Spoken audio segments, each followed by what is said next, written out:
What is up, you guys? Welcome back to another video, and I hope everyone's having an amazing day. If you're new, welcome to my channel. My name is Jai, and be sure to like, comment, and subscribe. All my social media down below. We're back with most amazing top 10. This is top 10 cursed apps you should never use. So sit back, relax, and I'm curious. So let's watch. From an app where you raise a creepy doll to an app that is a weird stalker's paradise.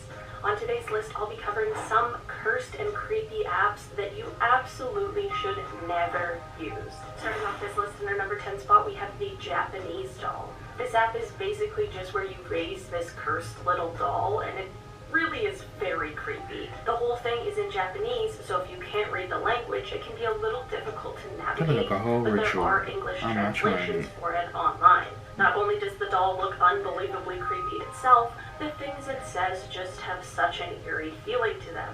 She says things like, "Mother, baby. mother, it must have hurt. My poor mother, no matter how it looks, it is a heavy burden. I'm sorry, I'm sorry." All in all, I think it might be wise to skip over this particular app. In our number 9 spot today, we have Spirit Board.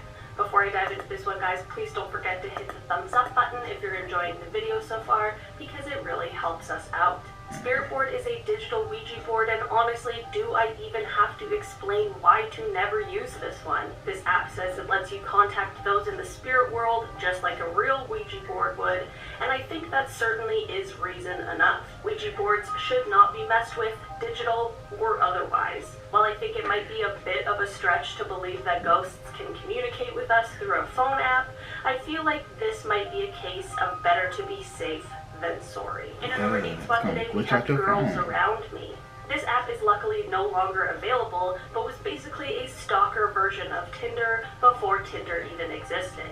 This app would use Facebook and Foursquare data and layer it over Google Maps to show the location of women around you. This app should truly have never been created, but it also showed just how much people really do put online, considering it was using publicly available data.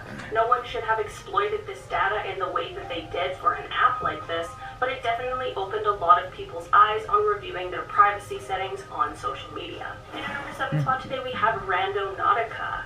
Randonautica is an app that absolutely blew up on TikTok last year. The app uses a quantum number generator to give you random coordinates that are in your area so that you can go and explore, but there have been countless stories of people encountering some pretty creepy stuff while on these adventures. People have had paranormal experiences, while others have found objects that are most definitely cursed.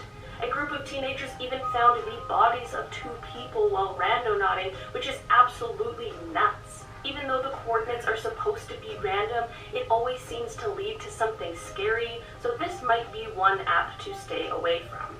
In our number 6 spot today, we have Charlie Charlie. I'm not sure if you guys remember the Charlie Charlie challenge, where you put 2 pencils across each other on a paper and ask it questions, and it will supposedly give you answers. The creepy part, though, is that Charlie is apparently a group of Mexican demons. This challenge actually originated in Mexico, and there's an app version if you feel like you need to contact some demons for a conversation at a time when you don't have 2 pencils and a paper handy. I don't know your life, so maybe that is something that happens often. As you guys know, I don't recommend attempting to contact ghosts, and now we can safely add demons to that list as well. In our number 5 spot today, we have Ghost Detector. This app is pretty self-explanatory based on its name. It will help you detect the ghosts around you, but then I have to ask the question, why would you want to do that? This app will give you a location of the ghosts, and it will try to catch on camera, and it will also try to help you communicate with them. The app also contains a section for you to rate some other ghost stories. I think that maybe ghosts should just be left alone and maybe not detected. I want you to let me know in the comments, if a ghost was living in your house, would you want to know about it or not know and just leave it be? In our number 4 spot today, we have Miriam. Miriam is a scary storytelling game inspired by a girl living in the 18th century in the Middle East who speaks to ghosts. The reviews of this app really say a lot about it, as one review says that the app is causing people to struggle with depression, and another app calls the creators sick. This is certainly not what I would like to see before downloading a game, and some people have even reported having trouble getting the app off of their phone despite deleting it. I feel like this one really is hitting all of the cornerstones needed to give it full cursed status. And our being a little morbid, this app is pretty frightening. The Countdown app supposedly tells you how long until you're going to die. This app was actually created based on the horror movie Countdown, and it says right in the description that the results are not meant to be taken seriously, which is good, but that does not mean that the app is still not extremely creepy. While whatever amount of time it shows you is highly, highly unlikely to be true, just having those kinds of thoughts is quite scary. And our number 2 spot today we have Eat the Revolution. Okay, at first this game seems just pointless but harmless, but that is not true at all. This app shows you different pictures of food, and you tap on the screen to eat the food, and a little message of encouragement come up in between each food, but they get weirder and weirder as time goes on. Eventually the food turns from colored photos to black and white photos, and the food gets more and more gross.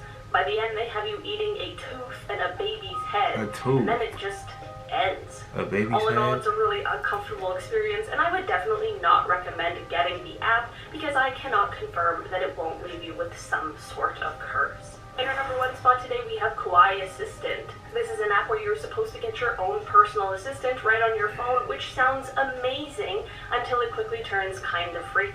Your assistant is a pretty woman named Suki, and you can ask her questions or play different games with her. The app quickly turns creepy though, as it literally feels like there is some lady trapped in my phone. Before answering questions, she kind of looks side to side like she has to ask for approval before answering. I know this is all pre-recorded, but she seems so nervous and I'm honestly worried about Suki. The app also basically requires you to spend money because you need to buy her different gifts or else she walks off, which I feel like is not what you would want in an assistant. All in all, this app gives off creepy vibes in a lot of different ways and is also less than useful, so I think I'd skip this one at the App Store. Alright guys, that has been our list for today. Thank you so much for checking it out. I've been your host, Olivia Kozlowski, and I'll see you next time. Bye guys. Now, like I said, it's like it's a ritual sound coming on through your phone throughout your life. So I would never, ever, ever, ever go look for these apps. Never in my life. Never, ever, ever in my life. So tell me what you think about this video. Be sure to like, comment, subscribe. Yeah, have a lovely day. Stay safe, stay positive, and until next time, it's your life. Do what you want, do it positively. Peace.